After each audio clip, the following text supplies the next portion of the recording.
Medical Properties Trust, ticker MPW, is one of the most embattled positions in my value portfolio. They have had a really tough year, and honestly, it's because hospitals have taken a lot of hits since the pandemic, but there's some recent news that suggests they may be ready to come off of life support. First things first, I'd like to welcome you to the Fiscal Philosophy YouTube channel. I consider myself to be a value-oriented investor, and I currently own shares of Medical Properties Trust. According to this article posted by Bloomberg, hospitals apparently are returning to the municipal bond market after shying away since the pandemic. Now, their return to the bond market may signify a few different things for hospitals. The resumption of their participation in the municipal bond market may indicate that wage and staffing expenses have eased and profit margins have rebounded. According to Moody's analyst Matt Cahill, the sector is now through the trough financially.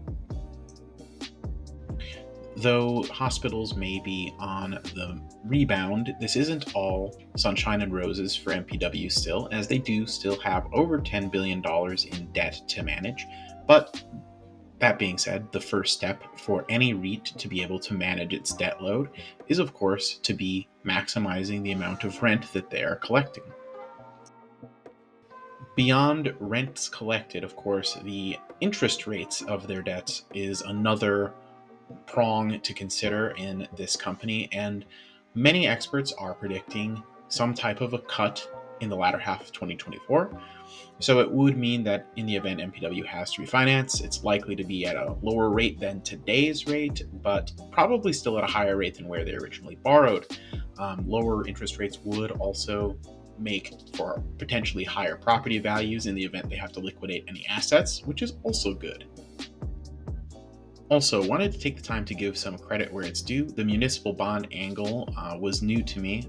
I found it out thanks to a video that Joseph Hogue put out earlier. I'll be linking to that in the description if you want to hear more about the municipal bond angle. I highly recommend watching his video as well once you're done with this one. I do want to talk price performance for just a minute here, and with MPW, and I say this with a lot of other stocks as well, that just because the stock is right for me, or I think it's right for me, doesn't necessarily make it right for anyone else. A lot of people don't have the temperament to hold on to a stock that's down almost 60% year to date. It takes a lot of fortitude and a lot of, emotional resilience to be able to handle this.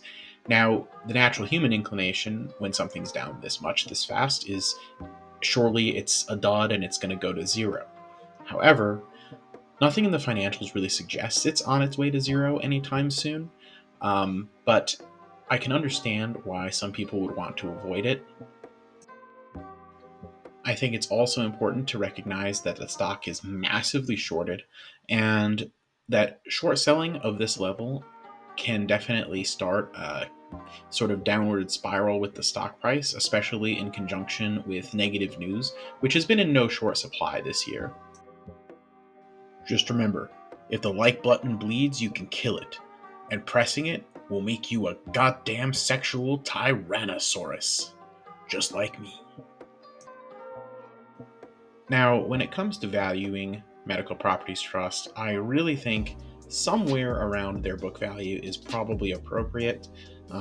As it stands, they have substantially more assets on their balance sheet than they have liabilities, and they've been able to very recently liquidate assets in order to cover debts.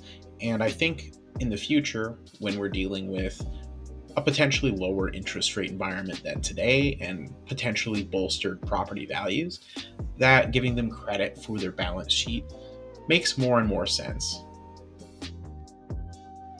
That being said, just because I value it close to $14 per share, I understand why perhaps dividend-oriented investors that really rely on the companies they invest in for a stable, reliable dividend may have felt, well, they can no longer really rely on MPW for that after the almost 50% dividend cut. And so I get why they got out and wouldn't necessarily blame them for doing so. I just personally think that it's worth a lot more than what it's been trading for pretty much this entire year. And for me, the overall valuation matters a lot more. I also think it's worth mentioning that the yield is still quite high. And I think I need to explain the relationship between the short sellers and the shareholders. So, shares sold short are borrowed shares. Now, as such, they borrowed those shares from someone. And when you borrow something, you have to pay interest on it. But in addition, on dividend paying stocks like MPW, the short sellers also have to cover the dividend. So if this sees a big resurgence in price, while I wouldn't bet on it or hold out for it, you could see a squeeze potentially. Also, for those of you that watch my videos with any kind of regularity, anytime I cover analyst forecasts for the next 12 months, price targets, and so forth, you'll know that generally speaking, I'm more aligned usually with the lower to average price point. I mean, this is one of the rare exceptions where I think the analysts that are on the high side here are probably more centered in the reality of the financials of the company and not just mired down by, the negative press, the negative research put out by shorts, and just the general noise. But again, take for that what you will. To kind of wrap things up here, there's a saying that while history doesn't necessarily repeat, it often rhymes. And, we had a lot of negative sentiment in real estate in 2009 for a lot of very good reasons. But they are different reasons, I think, from the reasons we have today for people to be negative on real estate and REITs. That being said, people who endured last time either held on or averaged down rather than just panic selling their real estate based investments probably did quite well during the recovery. And I think, the current situation today will probably closely rhyme with that. Make sure you comment down below if you happen to own any MPW stock. Also, consider subscribing to the channel for more value-oriented investing content, and hop into Discord, link in the description. Have conversations with me in real time. Always enjoy hearing what you have to say. Thank you, everybody, and hope you're having a wonderful Monday.